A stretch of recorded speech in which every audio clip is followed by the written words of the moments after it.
అందరికీ నమస్కారం.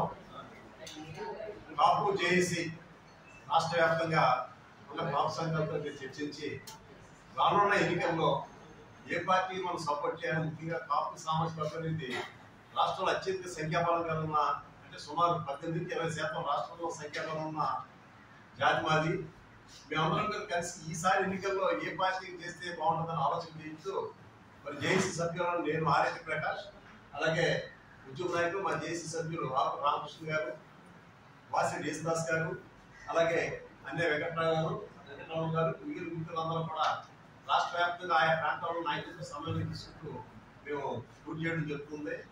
ముఖ్యంగా ఈ పత్రికా సమావేశం ముఖ్య ఉద్దేశం ఏంటంటే ఎన్డీఏ కూటమికి ఎందుకు కాపులు కానీ ఇతర సామాజిక వర్గాలు కానీ సపోర్ట్ చేయాలని ఆలోచనతో మేము ఈ ప్రశ్న పెట్టడం జరిగింది. మేము 2 అంశాలు, ఒకటి మా జాతి ప్రయోజనాలు, 2 రాష్ట్ర ప్రయోజనాలను ఆలోచన చేసుకుని ఎన్డీఏ కూటమి మేము సపోర్ట్ చేయాలనుకుంటున్నాం. ముందుగా మా జాతి ప్రయోజనాలు చూసినట్టయితే గతంలో తెలుగుదేశం పార్టీ కాపులకు సంబంధించి రిజర్వేషన్ అంశం కానివ్వండి, లేకపోతే అనేక ఆర్థిక ప్రయోజనాలు కల్పించడం కానివ్వండి చిత్తశుద్ధితో పనిచేస్తుందని అప్పట్లో మేము గమనించలేకపోయినా మాకు రోజులు గడిచిన తర్వాత ఈ ప్రభుత్వం చూసిన తర్వాత ఏ కోరిక మాకు అర్థమైంది. ముఖ్యంగా రిజర్వేషన్ సంబంధించి ఎఫ్ కేటగిరీలో బీసీ కేటగిరీ ఎఫ్ కేటగిరీలో పెట్టి 5% కూడా ప్రయత్నం చేసి ఒక బిల్లు చేసి దాన్ని ఢిల్లీ పంపడం జరిగింది.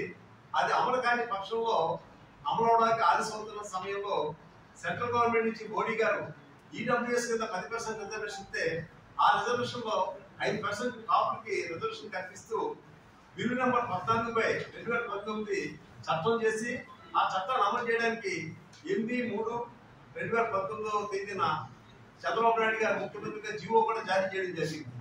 అలాగే కాపు కార్మికులకు సంబంధించి వివరాలు కూడా చెప్తారు. అనేక ప్రయోజనాలు మాకు ఇచ్చినవి కూడా ఈ ప్రభుత్వం వచ్చిన తర్వాత మొత్తాన్ని కూడా త్వరలో దొరికి పైగా ముఖ్యమంత్రి గారు అప్పట్లో పెద్ద అబద్ధం ఆడారు. ఈ కాపు రిజర్వేషన్ అంశం స్టేట్ గవర్నమెంట్ సంబంధించింది కాదు, కేంద్ర ప్రభుత్వం సంబంధించి నేనేం చేయలేకపోతున్నాను, కానీ కాపులకు సంబంధించి సంవత్సరానికి 2,000 కోట్ల రూపాయలు కార్పొరేషన్ ఇస్తూ ఆ నిధులు ప్రత్యేకంగా కాపులు ఖర్చు పెడతానని చెప్పడం జరిగింది. ఆ నిధులు లేవు, మా రిజర్వేషన్ లేదు. తెలుగుదేశం ప్రభుత్వం ఇచ్చిన చట్టం చేసిన ఈడబ్ల్యూఎస్ రిజర్వేషన్ కూడా మాకు లేకుండా చేసిన జగన్మోహన్ రెడ్డి గారు మాకు అధికారంలో కానీ రాజకీయ పదవుల్లో కానీ లేదా సోషల్ స్టేటస్ లో కానీ అధికార పదవులు ఇవ్వడంలో కానీ ఎవరైనా మనం నిర్లక్ష్యం చేశారని గమనించాం.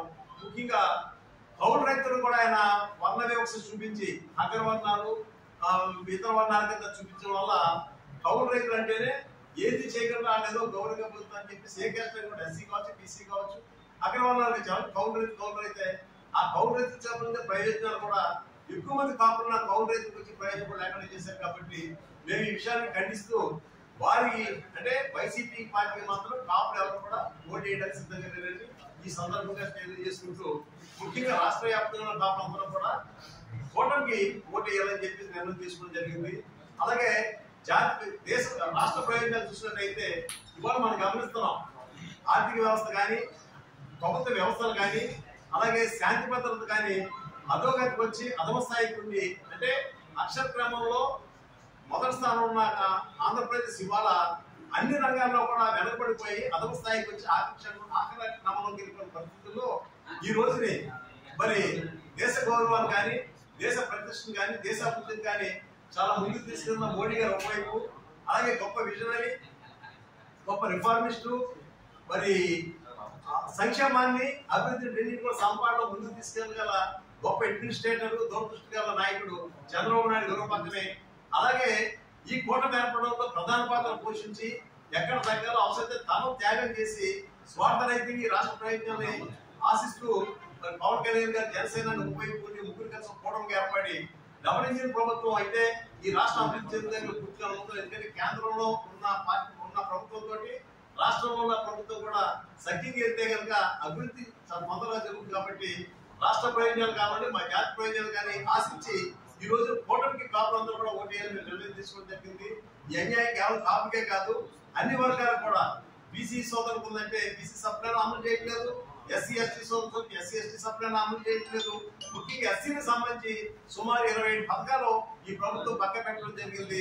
ఈ మాదిరి అన్ని వర్గాల ప్రజలకు అన్యాయం చేస్తున్న ఈ ప్రభుత్వాన్ని గద్దెదించాల్సిన ప్రతి పౌరుడిగా ఉందని భావిస్తూ కులాలకు అతీతంగా, మతాలకు అతీతంగా, ప్రాంతాలకు అతీతంగా, పార్టీలకు అతీతంగా అందరూ కూడా కూటమికి ఓటేసి కూటమి పెద్ద ఎత్తున విజయం సాధించాలనే ఉద్దేశంతో ఈ యాత్ర చేయడం జరుగుతుంది.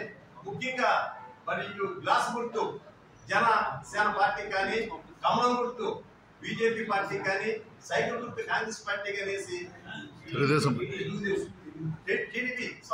టీడీపీకి ఓటేసి పెద్ద ఎత్తున గెలిపించడం కోరుకుంటూ ఇక్కడ మరి పార్లమెంట్ సభ్యుడిగా పోటీ చేస్తున్న భరత్ గారు టీడీపీ అభ్యర్థిగా, అలాగే వివిధ మన పార్లమెంట్ పరిధిలో ఉన్న అన్ని శాసనసభ్యులు కూడా కూటమి అభ్యర్థులకి ఓటేసి పెద్ద ఎత్తున గెలిపించుకుంటూ పెద్దలు సెలవు తీసుకుంటాయి. అందరికీ నమస్కారం. నేను రాష్ట్ర కాపు డిఎస్సిలో మరి పాత్ర వహించి ఉద్యమాల్లో అనేక ప్రభుత్వ పాత్ర వహించిన ఆత్మరామకృష్ణగా కాపు సమాజానికి, రాష్ట్ర ప్రజలకి విజ్ఞప్తి చేస్తా ఉన్న మీ ద్వారా ప్రజాస్వామ్యంలో 5 సంవత్సరాలకి తమ భవిష్యత్తు నిర్దేశించుకునేటువంటి ఒక కార్యక్రమం జరగబోతా ఉంది. సార్వత్రిక ఎన్నికలు మన ముందు ఉన్నాయి కాబట్టి ఈ ఎన్నికల సందర్భంగా మన భవిష్యత్తు, రాష్ట్ర భవిష్యత్తు, దేశ భవిష్యత్తు నిర్ణయించే సమయం ఆసన్నమైంది. కాబట్టి గతంలో జరిగిన పరిణామాలు ఒకసారి విశ్లేషిస్తే కాపు, తెలగ, బలిజ, ఒంటరి కులాలకి ఆ రోజున చంద్రబాబు నాయుడు గారి మీద మేము అనేక ఉద్యమాలు చేసి కాపు కార్పొరేషన్ సాధించడం జరిగింది. కాపు కార్పొరేషన్ ద్వారా ఏటా 1000 కోట్ల రూపాయల బడ్జెట్ లో కేటాయించి కాపుల యొక్క భవనాలు, కాపులకి